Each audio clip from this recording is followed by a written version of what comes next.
What's going on, YouTube? It's been a while since I've covered anything Yu-Gi-Oh related, but there was a new ban list dropped today, apparently, September 20th, 2021.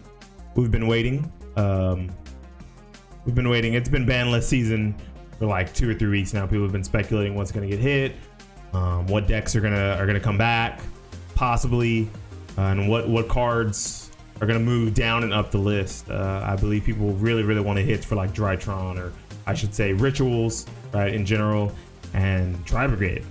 And some people even calling for hits for print kids. So let's see what's gonna happen on the list. We have it open up right here. Boom. Oh no, we don't. Worst YouTuber ever. Let's go. Because I'm not a YouTuber, I'm more of a Twitch streamer. But here we are at the list, updated September 20th, 2021.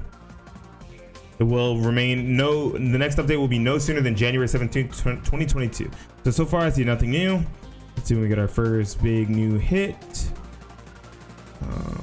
Ooh, Zodiac Barrage. Zodiac Barrage went from limited to forbidden completely. There's no more Zodiac Barrage. Probably a hit for Tri Brigade Zodiac. Tri Brigade Zodiac. Yeah, I said that right. Because of the fact that that deck is extremely powerful, no matter if it has the Zodiac engine in it or not. So this is just another hindrance. After they, I guess, banned Trident, they assumed that people would stop playing the engine, but it's still a very powerful rank 4 engine to have in your deck regardless. So that's gotta go. Looks like Tri Brigades have to have other ways to play. There's still the Lyrilusk engine. There's still the mid-rangey version of itself.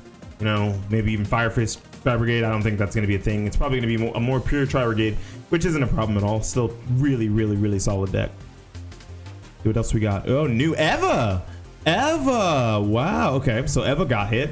That card is essentially Block Dragon, right? Maybe it's not a giant body that you can use, but the amount of card advantage that Eva gives the ritual decks is Block Dragon like, which they banned Block Dragon, so I guess this card was destined to hit that list too at some point, and I guess better sooner than later, before rituals get too out of hand. Go ahead and get rid of the Eva now, so that we're not staring down Herald of Ultimate's boards with 4 to 5 negates. That'd be absolutely insane. Actually, it was absolutely insane. It's happened before, and looks like they don't really want that in the format. They don't think it's too healthy or fun to play against. Nice. I believe I saw another hit. It was in the link section. I'm almost certain that it's a Print Kids monster, so it's probably the Do Doodle Do or Print Kids Meow Meow Mew. So this is where we find out if they hit our deck. I really don't want to scroll down, guys. Oh, Print Kids Meow Meow Mew. This card single-handedly made this deck go from like rogue / like unviable completely to one of the strongest decks in the format. One card combos off of Print Kids Meow Meow Mew made that deck so resilient and powerful. It's a lot weaker now, not only because of the fact that you only have access to the one banishing effect, but it looks like you only have access to one card starter the entirety of the game, unless you can somehow return this to your extra deck before continuing to play.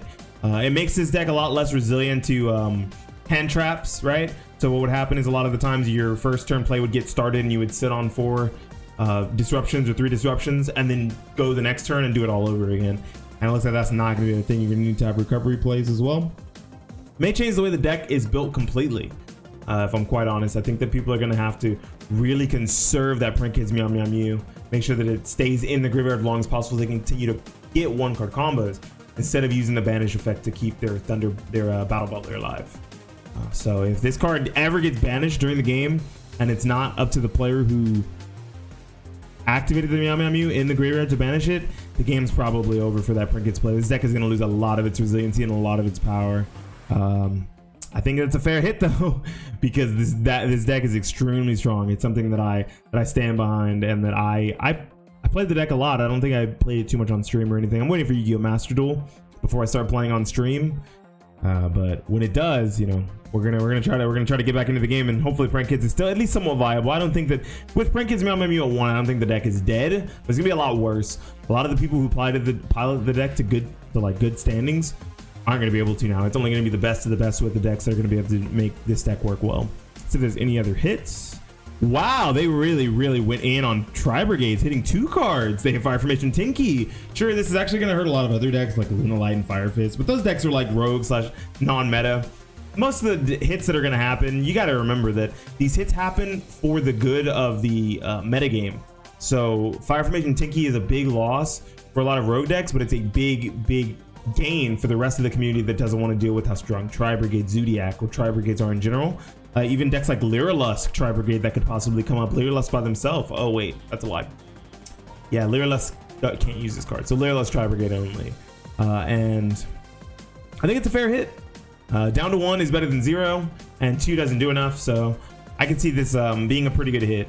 Called by the Grave did stay limited. People were saying that because we're going to get a Crossout Designator, or yeah, Crossout Designator, I believe that's what it's going to be called, that maybe Called by the Grave would get hit, but I actually see it here. Called by the Grave is still going to be in the format. We're going to have 4 ways to disrupt hand traps, which is really good.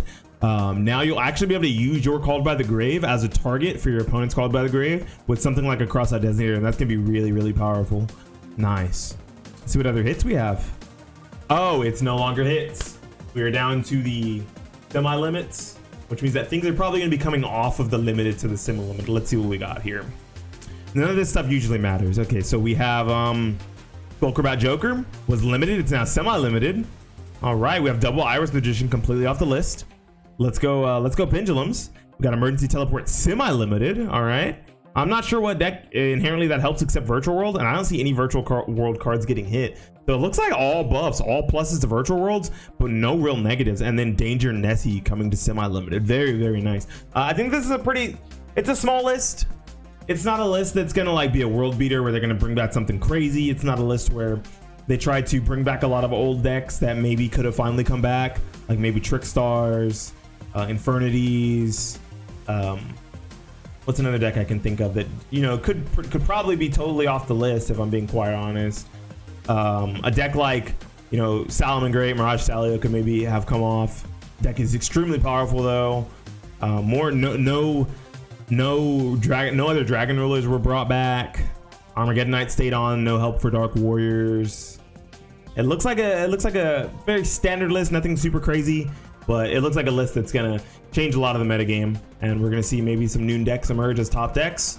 Looks like Virtual World got off scot-free. As a matter of fact, they got buffs. The Virtual might just de facto become the best decks with a lot of new decks coming in to take the place of those decks like Tri-Brigade and Brent Kids that were dominating the metagame, and Rituals. I think Rituals will still be extremely strong without Eva, or with one Eva, because you do still have the bin 10 to search it and other means as well, but it's going to be a lot slower, a lot less consistent, and there's going to be a lot more choke points for the deck.